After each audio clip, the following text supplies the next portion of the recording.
which was so different, it was so bright, and it was so bold. At first I thought it was really quite optimistic that we were aiming to do this in-house. I've been here for just over 2.5 years now. And when I first joined Trivandi as an architecture assistant, although I was mostly working on venues projects, which at the time was Aston Villa Football Club's stadium redevelopment, my role lent more towards graphic design anyway, and I really, really loved that.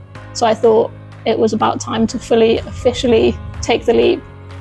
And I still take a lot of learnings from my degree in architecture, so I think that definitely helped me build a really good foundation as a graphic designer.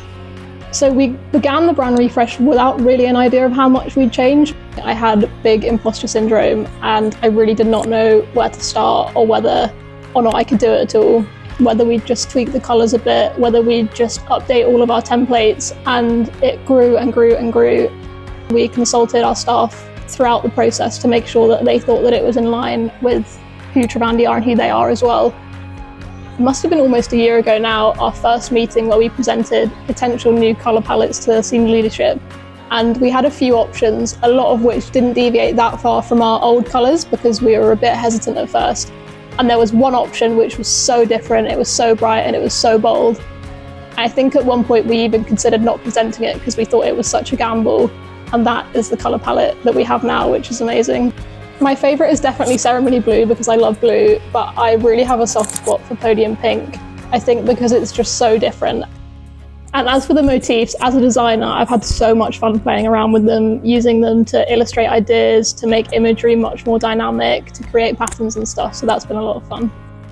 For me, the biggest challenge was definitely implementing it because throughout the whole process, I had so much fun and freedom designing it. So I had to take my designer hat off for a bit and really put myself in the shoes of the staff members and understand how they can use the brand. And lots of tea and mid-afternoon sweet treats. I think the fact that we did this in-house is really what makes it authentic and is what has enabled it to hit the mark in terms of representing Trivandi and our values and personalities and our vision. I have a deeper understanding of what Trivandi is and who we are as people, and the fact that I was able to bounce ideas off other people who have that understanding as well was really helpful to get their advice. So overall, I'm just really proud that I was given the opportunity and trusted to do something so massive so early on in my career, and that I did it and that it's been received really well so far.